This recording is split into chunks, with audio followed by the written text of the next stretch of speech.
انجینر فضل یزدان د زما سکول نه تاسو ته سلام وای.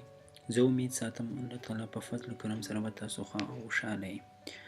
نن به زه په زما سکول کې ستاسو سره د سنګل سټوډنټ فیس باره کې خبرې کوم چې کله یو ماشوم تاسو ته فیس راوړي سنګل سټوډنټ او هغه تاسو ډیل کوئ نو د هغه فیس انټري به تاسو په زما سکول سافټویر کې څنګه کوئ.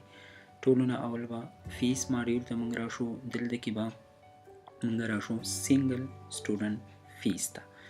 لیټ سي یو ماشوم دی ما له نن فیس راوړو ننني ډیټ کې زه هغه انټري سافټویر ته کوم. انرولمنټ نمبر یې ماته یاد دی 225 ته زه راغلم. زه ګورم دې ماشوم پسې فیس شته دی یا نشته دی.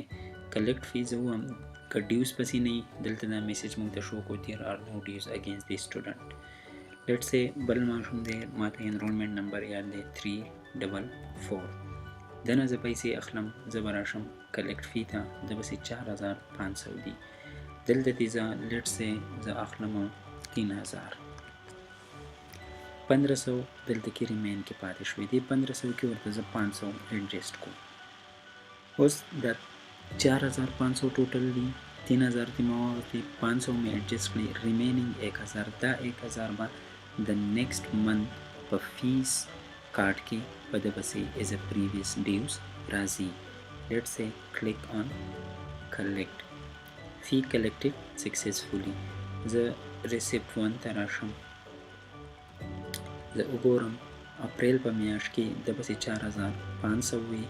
دلته کې 4500 په دې کې 3000 پیډ شوي 500 ایڈجسټ شوي 1000 روپۍ د بسې as a dues پاتې دي.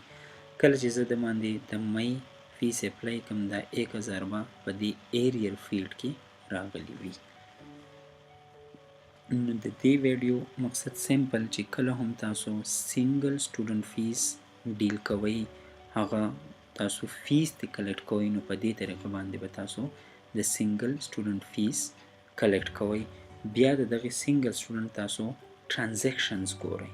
نو دلته کې راشم ننني ډیټ کې زه ګورم نو د ټرانزیکشن هیسټري راغله 3000 ډیبیټ ایڈجسټمنټ بیلنس 1000 چې څومره همي دې ځای نه د سټارټ ډیټ اینډ ډیټ ورته تاسو چینج کوئ او د دې سټوډنټ تاسو کمپلیټ ټرانزیکشن رپورټ کتی شئ.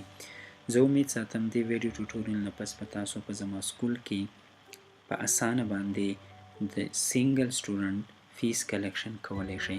که بیا هم تاسو ته څه قسمه ایشو یا کنفیوژن وي تاسو زما په موبایل نمبر 0333-941-4361 باندې اني ټایم رابطه کولی شئ.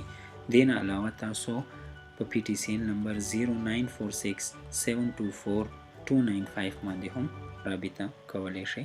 الله حافظ.